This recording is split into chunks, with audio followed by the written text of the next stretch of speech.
Santidad. ¿Cómo hemos llegado hasta aquí? De manera individual y colectiva, ¿cómo percibimos, cómo entendemos, cómo vivimos la santidad? Santidad. ¿Qué responsabilidad tenemos al respecto? Y hemos venido hablando sobre santidad y quiero centrarme en esa pregunta que quiero que todos nos hagamos. ¿Qué responsabilidad tenemos como hijos de Dios?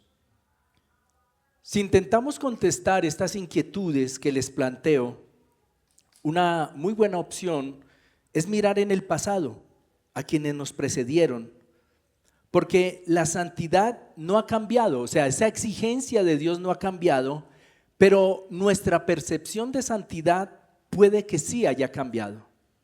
Y quiero que hagamos un rápido recorrido por la historia de la iglesia que personalmente hallo fascinante. Y vamos a remontarnos a la Reforma, a ese gran momento, siglo XVI.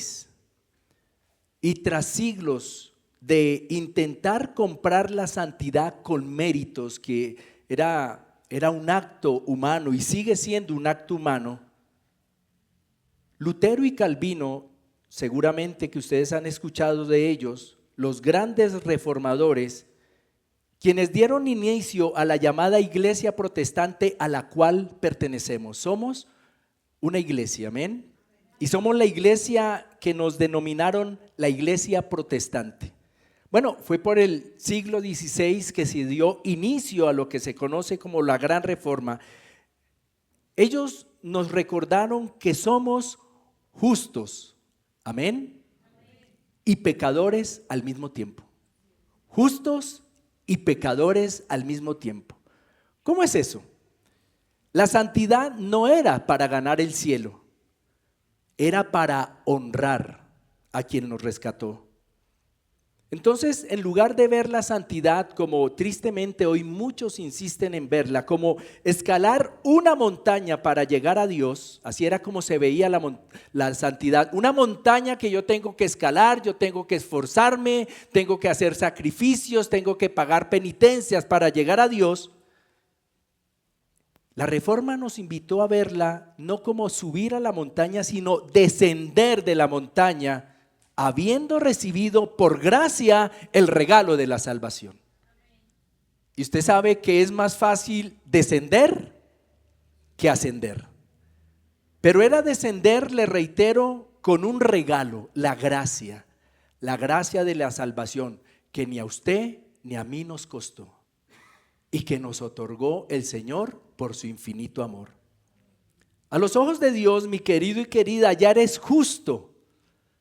No por tus méritos, sino por los méritos de Jesús. Que eso quede bien claro. Somos justos, amén.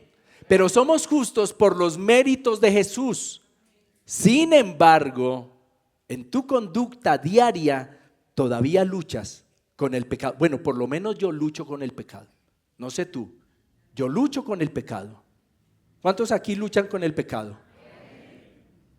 Amén. Entonces ya entenderás tú bien ese enunciado, justos y pecadores al mismo tiempo. Entonces la santidad se convertía así en un acto de gratitud. Y esa fue la invitación de la Reforma, vivir la santidad como un acto de gratitud que se vivía día a día. ¿Y cómo la vivíamos día a día? Cuando la santidad era exclusiva de cierto grupo de personas, el clero, monjes, etcétera. ¿Sabes cómo nos invitó la Reforma a vivir la santidad? Siendo un buen padre, trabajando con honradez, siendo un buen vecino, reciclando la basura. La santidad comenzó así a invadir todas las esferas y los escenarios del ser humano. Eso fue en el siglo XVI. Pasan los años y entre los siglos XVIII y XIX, un hombre llamado Juan Wesley y el movimiento de la santidad nos recordaron que la fe no es solo intelecto, la fe también es corazón.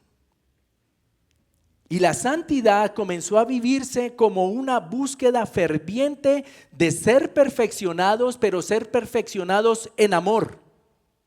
En amor. La pregunta no era ¿qué tanto puedo pecar?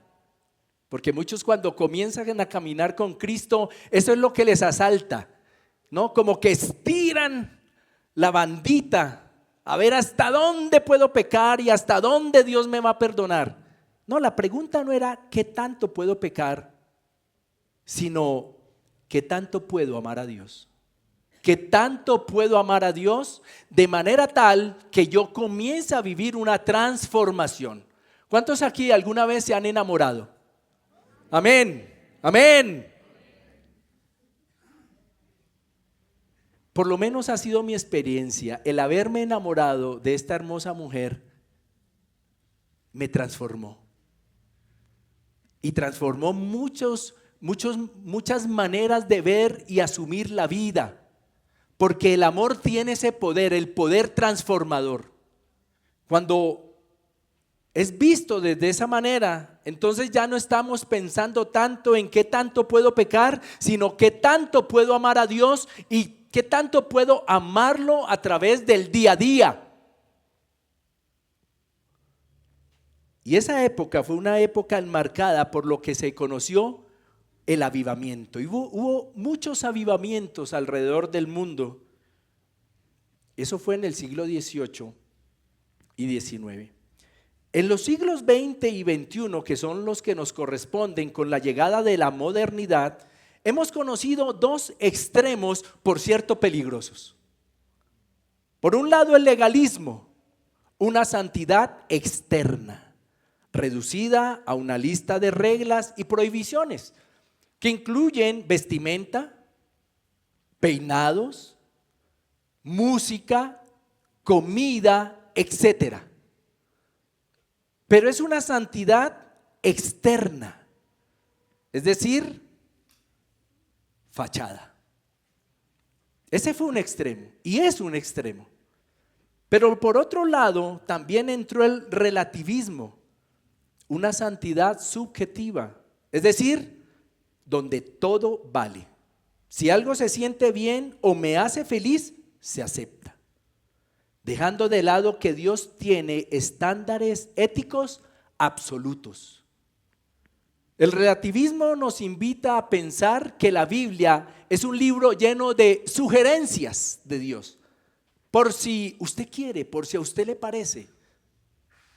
Déjeme recordarle que la Biblia es la palabra de Dios y sus verdades son absolutas e innegociables. Y esos son los dos extremos que hoy estamos viviendo. Por un lado el legalismo y por el otro lado el relativismo. Y el relativismo, dicho de otra manera, es querer los beneficios de Cristo. ¿Cuántos queremos los beneficios de Cristo? ¿Cuántos queremos los beneficios de Cristo? Pero sin el compromiso de seguir sus pasos. Y muchos quieren seguir a Cristo y qué bueno, pero no se quieren comprometer con seguir sus pasos. Por eso cantábamos, yo me rindo a Él.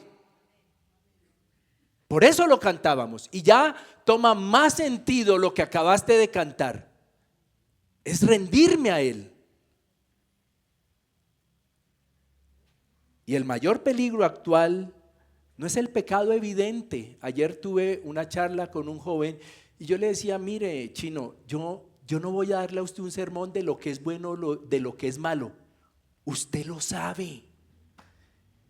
Ahora yo le pregunto a usted, ¿usted sabe lo que es bueno y lo que es malo? Le pregunto, ¿usted lo sabe o no lo sabe? ¿Sí o no? Claro que lo sabemos. Entonces el mayor peligro actual no es el pecado evidente, sino lo que denominó un prominente teólogo alemán, un mártir de la Segunda Guerra Mundial, lo que él denominó la gracia barata. ¿Cuál es la gracia barata? La gracia barata es la predicación del perdón, pero que no requiere arrepentimiento. Quizá remordimiento, que para eso los seres humanos somos bien buenos, para el remordimiento. Me siento mal, me siento triste, pero sigo haciendo lo mismo. Y la gracia barata es la predicación del perdón que no requiere arrepentimiento. Es el bautismo sin la disciplina de la iglesia. Es la comunión sin confesión. Es la absolución sin esa confesión personal. La gracia barata es la gracia sin el discipulado. Y por eso ustedes nos van a escuchar constantemente invitándolo: disipúlese, disipúlese, disipúlese. Porque la gracia barata no te pide que te disipules, solo te pide que asistas. Pero la gracia barata no le importa si tú creces o no en Cristo. Y el discipulado tiene como tarea forjar en ti el carácter de Cristo, que tú lo conozcas. La gracia barata es la gracia sin la cruz. Es la gracia sin Jesucristo viviente y encarnado en nosotros. Como bien lo dijo Sergio, aquí el tema no es que tú seas buena gente. Aquí el asunto es que tú y yo cada vez nos parezcamos más a Cristo. Por eso quiero reiterar mi pregunta: ¿qué responsabilidad tenemos hoy frente a todo esto? Frente a la santidad, ¿qué responsabilidad tenemos? Y ahora quiero invitarle entonces que vayamos a la única que verdaderamente nos puede hablar, la palabra de Dios. Y por favor, ábrala en la primera carta del apóstol Pablo a los tesalonicenses.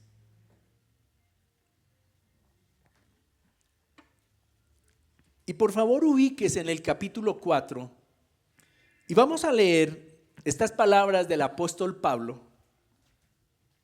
que está hablando a la iglesia naciente.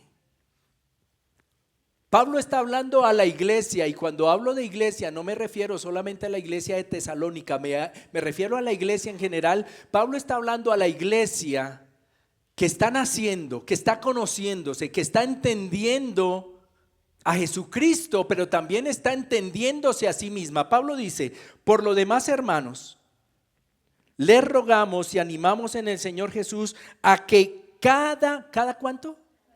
¿Cada cuánto? Bueno, pareciera a veces que dice cada 8 días. Cada día su comportamiento, ¿cómo sea? Más y más agradable. ¿A quién? No al pastor, no a su esposa, no a su esposo, no a su jefe, a Dios. Que es como, me encanta eso, es como debe ser, de acuerdo con lo que han aprendido de nosotros. Ustedes ya conocen las instrucciones, no se hagan, que les dimos de parte del Señor Jesús. La voluntad de Dios es que ustedes sean ¿qué? Dígalo más fuerte, ¿sean qué?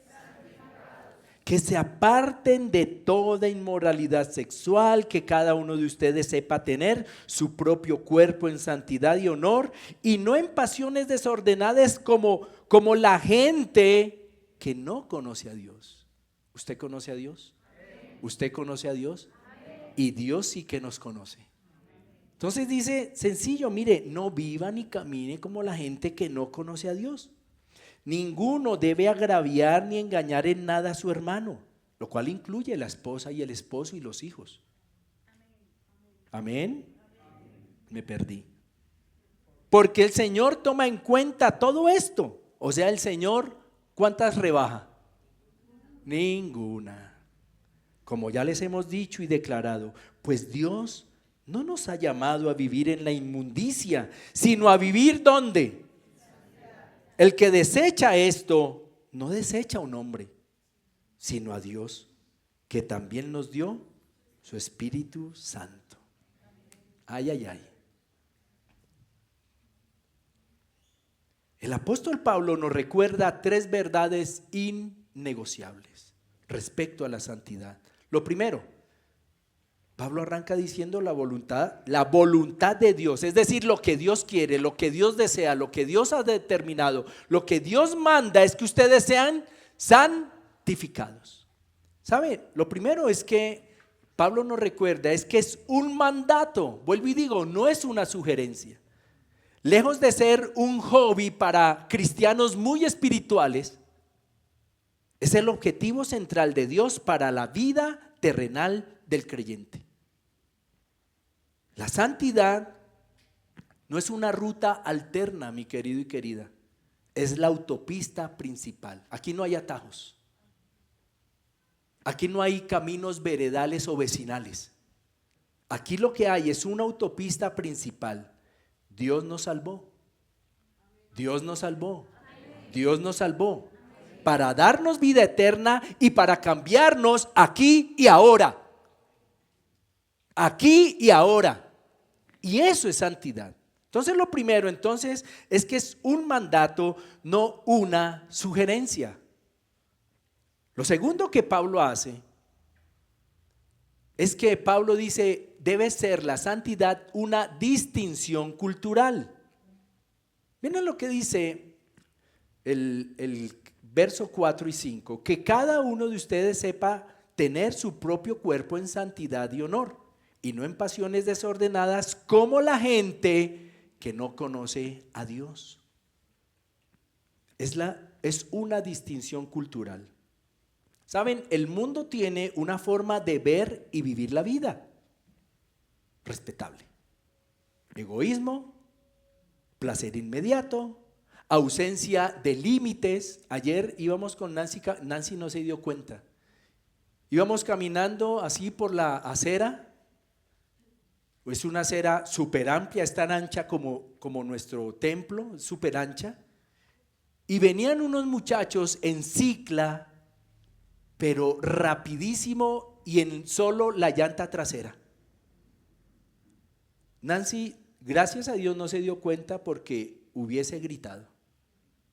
Pasaron a esto de Nancy, a esto. Yo decía, ese muchacho golpea a Nancy, la tira al piso, la puede hasta matar. La puede hasta matar. Y yo dije, bueno, a la próxima que yo vea algo así, me pongo en medio. Para que no se entierren juntos. No, entonces yo...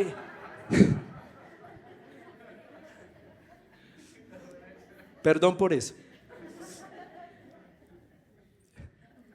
¿Vale, Nancy? Vuelvan acá. Yo decía, esto es muy... Y ahí al lado, como de este ancho, está la ruta para ciclas. Saben, vivimos en un mundo donde no hay límites. Y nosotros, los hijos de Dios, somos llamados a ir contra corriente o contra cultura. Somos llamados. Somos llamados a ir contra corriente. Nosotros somos el mosco en la leche. Eso es lo que debemos ser. Y Pablo entonces nos lo recuerda. La santidad entonces funciona como un filtro para que antes de actuar, hablar, decidir, el cristiano se pregunte, ¿esto refleja el carácter de Jesús? ¿O ya me amoldé al mundo? A mí me parece terrible, grotesco, vulgar que en los jardines infantiles pongan música que habla explícitamente de sexo, de traseros. Eso me parece terrible, que nuestros niños estén expuestos a esa música.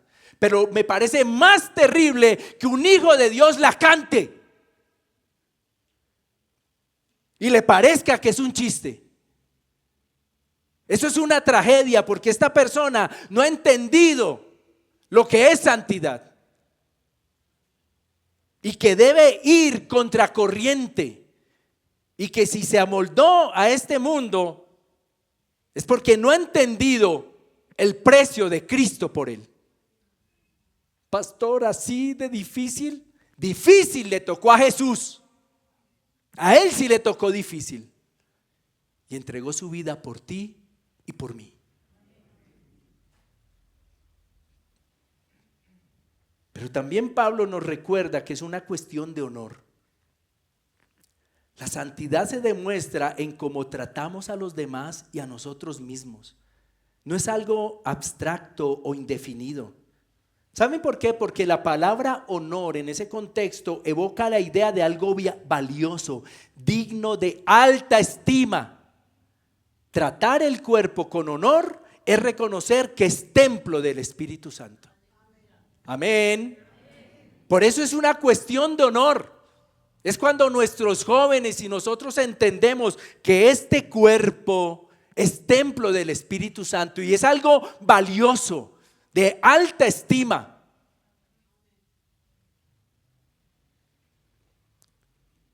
Y es demostrar cómo tratamos a los demás, que comienza, claro, primero con nosotros mismos, que va más allá del baño, lo cual yo agradezco. Que nos bañemos, que nos perfumemos, qué bueno, pero va más allá de eso. Es saber que este cuerpo le pertenece al Señor y que no puede ser vulnerado o manoseado por nadie. Pero también es entender que nuestro cuerpo no es un instrumento, no puede ser un instrumento para satisfacer pasiones egoístas. Que el mundo sí que nos enseña de eso. Lo importante es que tú estés feliz. Lo importante es que tú la pases bien. Pero también es con el prójimo.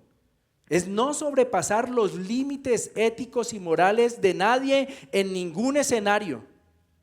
Si engañamos, si murmuramos, si maltratamos, somos como los que no conocen a Cristo.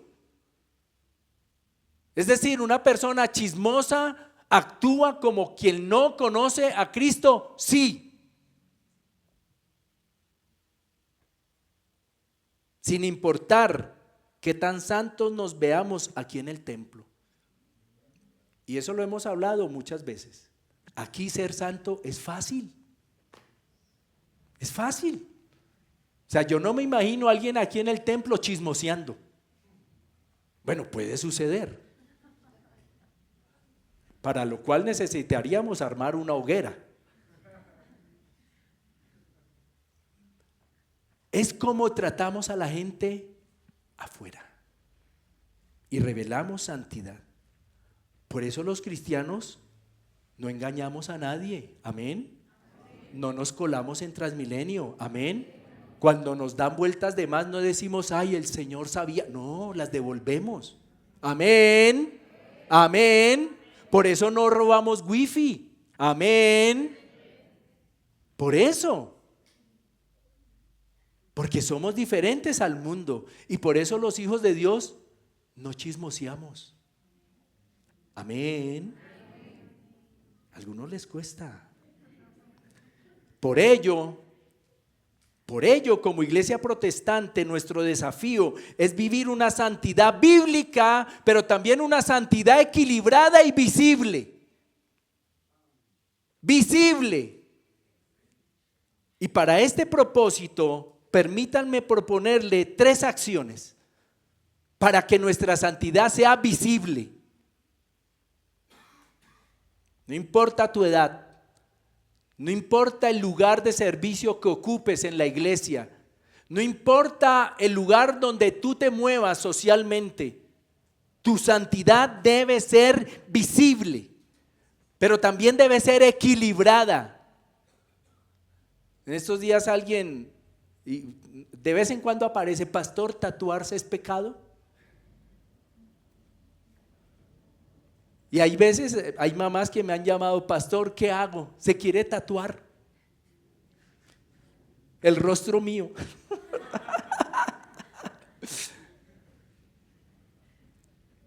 Equilibrio, equilibrio. Y equilibrio es fijarnos en lo que Dios quiere que nos fijemos.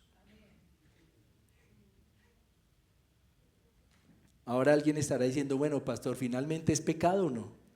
Eso lo hablamos otro día. ¿Cuáles desafíos quiero proponerles? El primero, el desafío de la integridad, es decir, lo que nadie ve. Vean lo que dice Proverbios, capítulo 10, verso 9. Leamos juntos. El de vida, ¿qué? Íntegra, ¿cómo vive? Porque no le debe nada a nadie, no tiene nada que esconder. El celular lo puede dejar en la casa donde sea, la esposa sabe la clave. ¿Me hago entender? Amén. Porque el de vida íntegra vive confiado, pero el de conducta perversa, ¿qué pasará? Mi hermano, entre cielo y tierra no hay nada oculto, confiésese.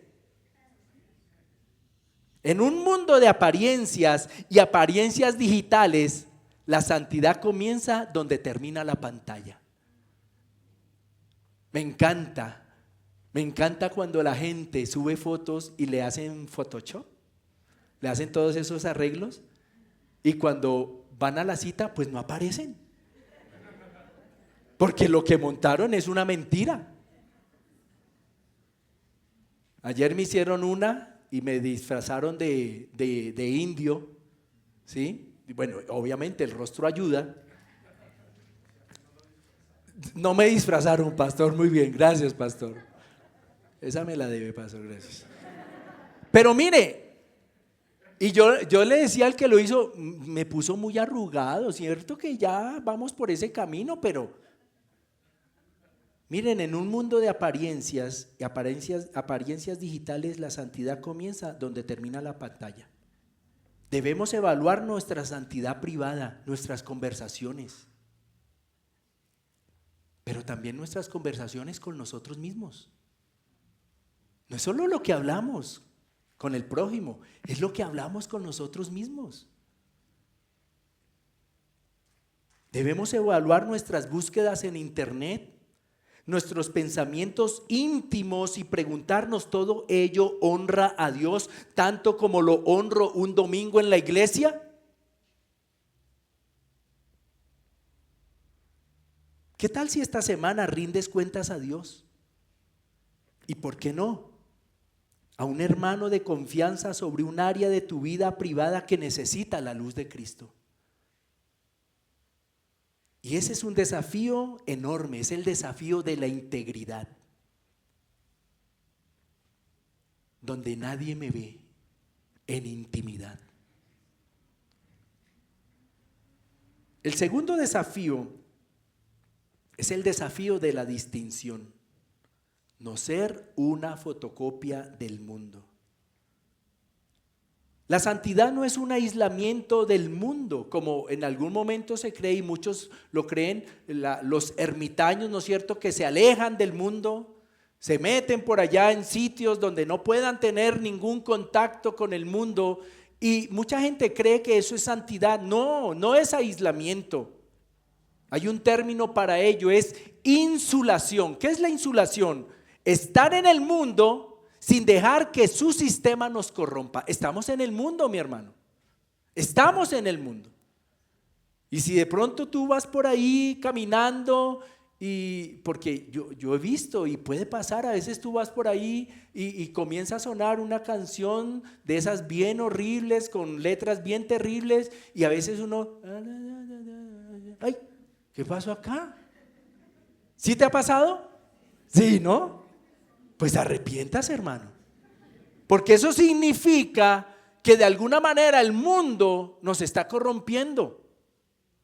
Entonces no es aislamiento, es estar en el mundo sin dejar que su sistema nos corrompa. Y aquí un clásico de la Biblia, Romanos 12:2. Y no adopten las costumbres de este mundo, sino transfórmense por medio de la renovación de su mente para que comprueben cuál es la voluntad de Dios, lo que es bueno, agradable, perfecto. Ese es un clásico de la Biblia. Y esto nos invita entonces a una revisión. Es decir, ¿cómo vemos y administramos el tiempo? ¿Inviertes bien tu tiempo? Le sacas el mayor, porque mi hermano, el tiempo es un bien, pero es un bien que no vuelve. Es una invitación a revisar cómo administramos las relaciones con el prójimo. ¿Eres amigo? ¿Eres realmente amigo? ¿Has entendido cuando eres esposo? ¿Has entendido lo que es ser un esposo a la luz de la Biblia? Pero también es una revisión de la diversión. ¿Cómo nos divertimos? ¿De qué manera lo hacemos? Ahora, los cristianos vivimos bien felices, amén. Amén. Pero para nosotros hay límites en la diversión. Y esos límites los establece la santidad, pero también la comida. Pastor, ¿uno puede ser santo en la comida? Claro. Ahora, no es solamente orar. Recuerda que este cuerpo es, ¿qué? Templo del Espíritu Santo. ¿Cuidas tu comida? No cuidar en el sentido que nadie te la vaya a quitar. Y la Biblia dice, pon cuchillo en tu garganta cuando te invitan a ciertos lugares. Mira, hasta en eso. Pero también tiene que ver una santidad con el medio ambiente. ¿Ustedes creen que reciclar es un acto de santidad? Claro que sí, porque estamos cuidando la creación. Amén. Es absolutamente todo pasarlo por allí y mirar cómo se comporta el mundo y cómo debemos comportarnos nosotros.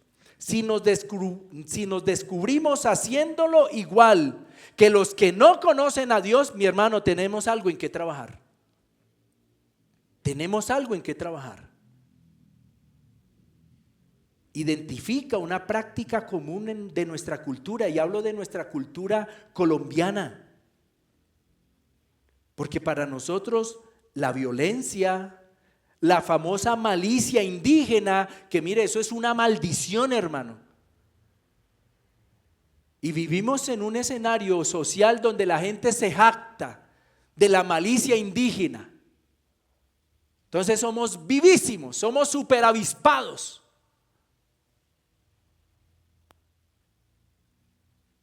La ambición desmedida.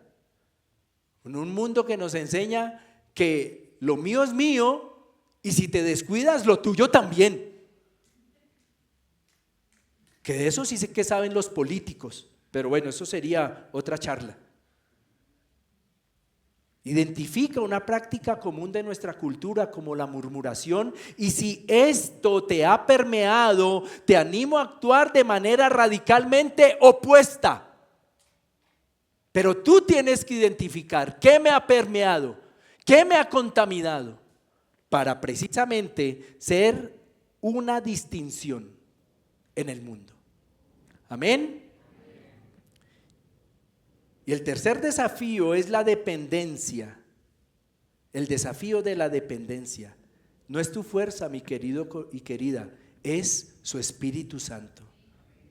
El profeta Zacarías declaró en el capítulo 4, verso 6 de su libro, él me dijo: este es el mensaje del Señor para Zorobabel.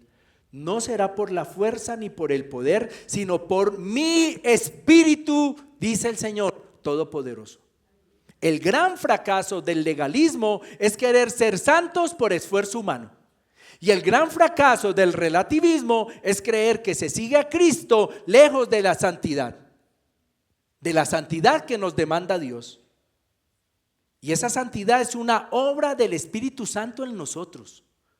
Si logramos mirar la santidad como una relación de amor, gratitud y obediencia, la dejaremos de ver como una pesada lista de prohibiciones, que es lo que muchos creen que es el cristianismo.